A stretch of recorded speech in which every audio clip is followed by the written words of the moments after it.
Hello, everybody. This is Sarah Perry, and this is the daily guidance and insight from the psychic who loves you. Hello, all my regulars. Hello to anyone new out there. Please feel free to like, share, and subscribe, as it really helps this channel grow. And if you'd like a private reading, then get on down to the website www.saraperry.me. Also, check me out on social media. Like me, follow me, do whatever you like, as long as we keep spreading the happiness. So, what do I want to talk about today? There's no point going backwards to the past unless it's going to help you go forwards. Things have changed. Things have moved forwards. Going back is going to be harder to undo what you have done. And by that I mean, if you go back, you may find it harder to go forwards again. Okay? There's going to be a lot of temptation around, especially this next 10 days. And I feel like things are hotting up all around the world. And the easy thing in some people's minds will be to go back to what they know, to go back to security or what felt safe, because even if it was really awful, it was what they knew. They knew what to expect. You may have been protecting yourself your whole life. You may have been fighting off the bullies your whole life, but you know what's coming. You're ready for it. And going forwards means stepping into the unknown. Now, we've already talked about waking up in a different world. Well, you're already there, so you don't need to go backwards again. Believe me, if you go backwards through that door and you want to come back forwards, it's going to be a lot heavier to push, okay? It's not going to be as easy as you think.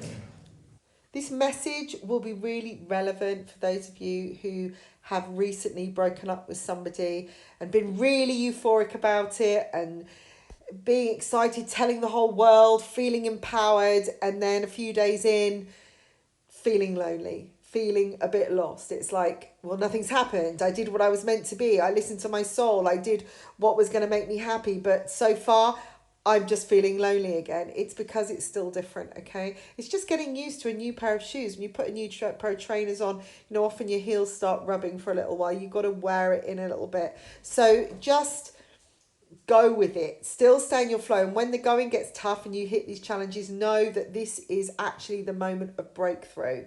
If you go back to the old situations, the old relationships that have been causing you harm, it isn't going to get easier. And like I said, it's going to be harder to come back, but actually the situation will be more ugly. It's going to be more uncomfortable because you've already taken steps into something better.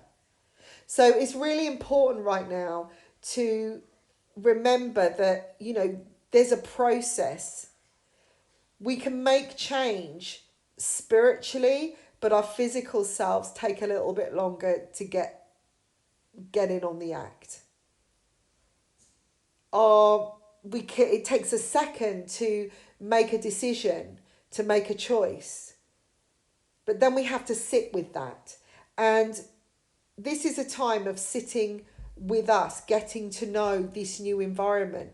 See it as an adventure, something to explore, something to look forward to, something, be curious, be like the child. Know that whatever you do next is what you choose to do, that you are free of the ties. When you feel lonely, embrace the peace, enjoy the quiet. Use that time to research more. Use the time to rest. But just sit with it. The more you acknowledge pain, the more you acknowledge fear, heartache, all those negatives, the quicker it will be released. Whenever we have a bout of healing, we generally go through a healing crisis, and it is uncomfortable. Trust me, it isn't great. And the only way is, once you're in it, you're in it. You kind of just need to keep going. If you then block it, you're going to have to go all the way back to the beginning again. So like I said, it's going to be harder to go through the door, because then you know what you've got to go through. It's no different than retaking an exam over and over again. Giving up at the last minute and then realising that, if you start again, because you didn't get to the exam, you have to go and do a whole semester all over. So consider the length of journey if allow your fear to take hold. You allow your fear to restrict you. You allow what you know to be your security rather than what could be amazing but different. It takes a strong person. I'm not belittling anyone, I'm not judging anybody, but it does take a strong person to stand in their own power.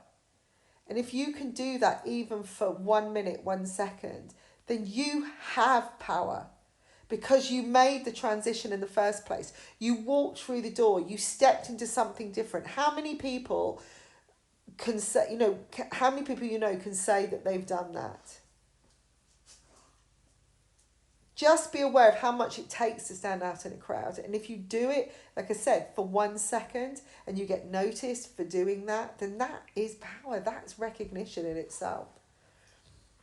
It doesn't matter if things are wobbly to start with. Everybody takes time to walk. We all have to learn from the bottom up. So see this as a positive thing and you start turning a page, stepping into something that is maybe different, maybe unknown, but it's much more exciting. It's a new adventure. So just be aware of the temptations this week particularly, and the grappling hands that are maybe trying to pull you back, the jealousy, the people that are afraid around you that want to warn you all the time and put a dampener on what you're doing even when you're excited. Keep your ideas to yourself, get on with it. And then when you've achieved it, then tell the world. You don't need to make a sound, make a noise for people to see you or hear you. Just be you. Be the best that you can, shine brightly, and allow others to follow in that light. And that way we'll spread a lot more positivity. So keep going. For those of you who are struggling with releasing relationships, of walking away from a job, I'm just going to congratulate you now. I'm patting you on the back. I'm confirming still that you're doing the right thing. Keep at it, keep at it. Allow yourself to cry, allow yourself to hurt. Do all those things, because all of a sudden you're going to wake up one morning and it may only be a day that you go through this and you're going to feel a whole lot lighter and a whole lot better, and your journey forwards is going to be so amazing. So I'll leave it here for today and I will speak to you tomorrow, and all of you lots of love and blessings. And remember, if you want to hear more, like, share and subscribe. And if you'd like a private reading, then get on down to the website www.saraperry.me. Speak to you soon. Bye for now.